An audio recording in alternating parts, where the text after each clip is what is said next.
الحمد لله ما دام الوجود له حمدا يبلغنا منه الرضا أبدا.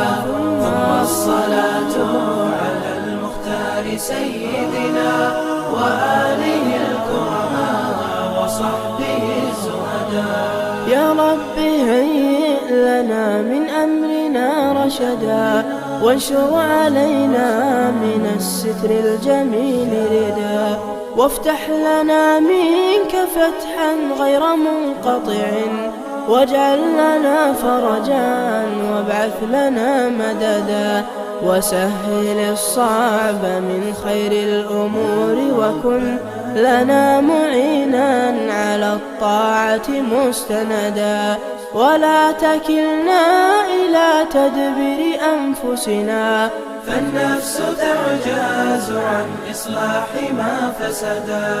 الحمد لله ما دام الوجود له حمدا يبلغنا منه الرضا أبدا.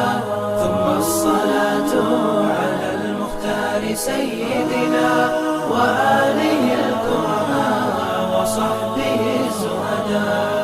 أنت الكريم وقد وجهت يا صمد إلى عطائك وجها سئلا ويدا وللرجاء ثواب أنت تعلم فاجعل ثوابي دوام الستر لي أبدا فاجعل ثوابي دوام الستر لي أبدا. وقد مددت يدي بالذل مشتاكيا إليك يا خير من مدت إليه يدا. علمت أنك ذو جود وذو كرم هيئ لنا ربنا من أمرنا رشدا.